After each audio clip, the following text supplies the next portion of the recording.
So I have written over 1,000 plus cold emails and closed multiple retainer clients. And I have discovered a complete system and proven system. You know how the system works?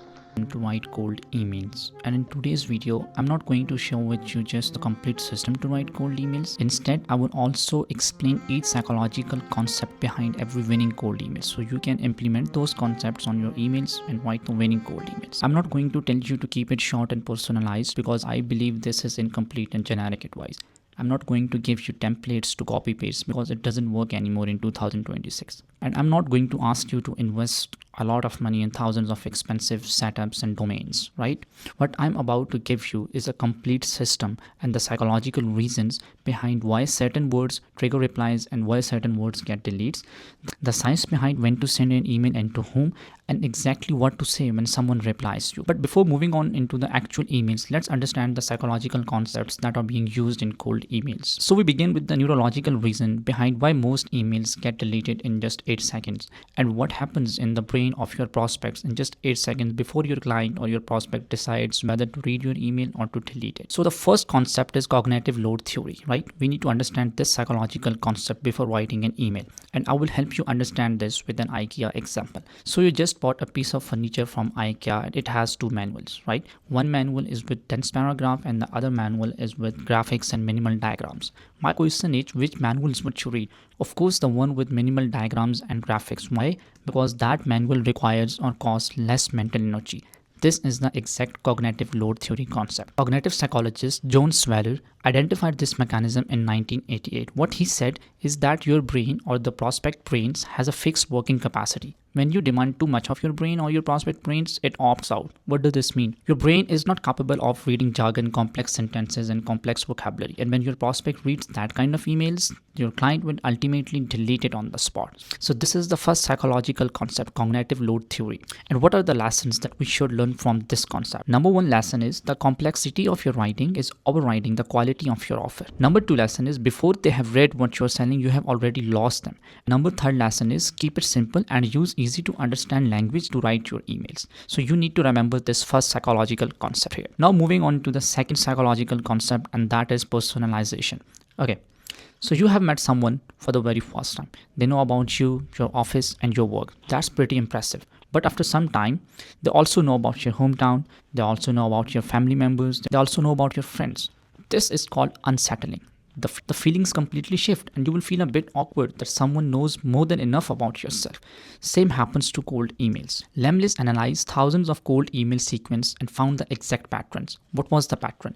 One personalized detail, reply rates increase dramatically. But if you have 3 or more personal details, your reply rate drops below even generic emails. So the second psychological concept is use personalization in a sensible way so your prospect feels safe. Here are the lessons that we learned from this concept. Number one mirror, one lesson. That's your entire personalization budget. And number second, the one sentence that actually shows them that you looked at their specific business, nothing more. And the number third lesson is keep it simple and mirror their exact language or words to show them that you have studied their business. Okay, so the third concept is about writing CTA. The other half is understanding the one thing that neurologically compels a reply, and it has nothing to do with what you write in the body. It's your last line called CTA. We will understand this with the Netflix example. So you know a feeling when a Netflix episode ends on a cliffhanger or an open question and you tell yourself that you will just watch one more. What happens? Because every episode ends on one question, right? And your brain cannot rest until the answer arrives. Same happens with the CTA.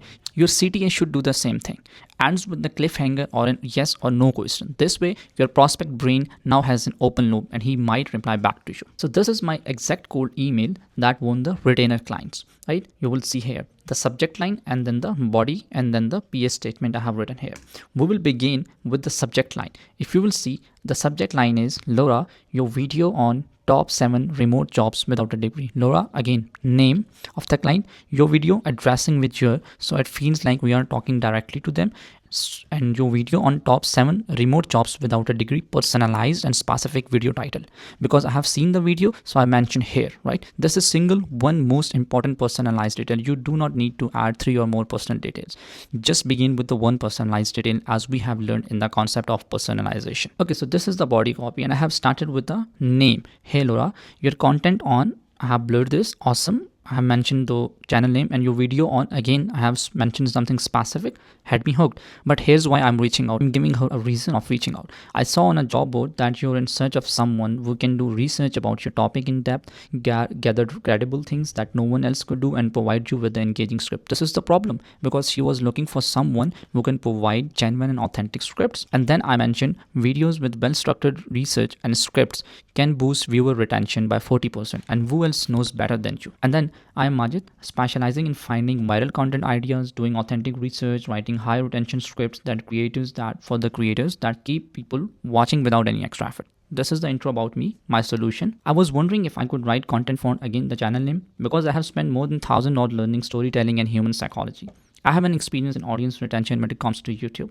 Let me know what you think. Again, my CTA is ending on a question or a cliffhanger. Let me know what you think about this strategy. And then my name. And then we have a PS statement. Here's my quick portfolio with millions of views for my clients. So this was the exact email that got me a reply. And you will see here, right? Boom. She replied back, thank you for reaching out. Please book some time here so we can meet and see if we are a good fit. And also, what is your rate for a 100-word script? Thanks, Laura. So this is how you implement those psychological concepts, easy to understand language, one personal detail, one CTA with an open-ended question on your emails to get a reply. So here are the lessons. Make sure to have a good portfolio.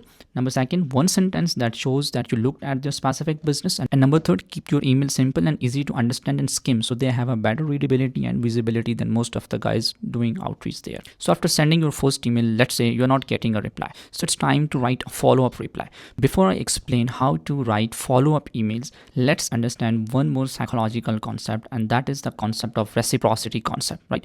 So your neighbor moved in, he brought a small gift for you without wanting anything. When 3 weeks later, he knocked again, just dropping off extra mangoes from his tree, again without asking anything. So what happens a month after that, when he needed help moving his furniture, you will be there in 5 minutes. Why? Because he had shown up twice without wanting anything. This is the concept of reciprocity. What does this mean? Give something to get something. Woodpecker's sequence data show that follow-up emails that contains a piece of genuine value or relevant insight or a quick audit observation got 41% higher reply rate. Show them that you're worth responding to by giving them a reason, by giving them a something before asking them for anything.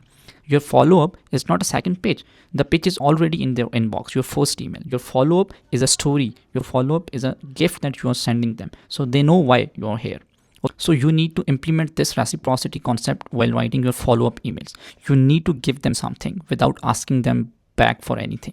It could be an audit of their website, it could be some other observation or industry insights that really makes you feel valuable to them. So I have shared a complete system with you, how to write your first cold email, and if you're not able to get a reply, then how could you write your follow-up email? I've also explained to you by using psychological concept and relatable examples, you can understand this. But now, if you really want to learn more about cold emails and want to know how to write practical cold emails step by step, you can reach out to me via email or Instagram, and we will figure out how it works.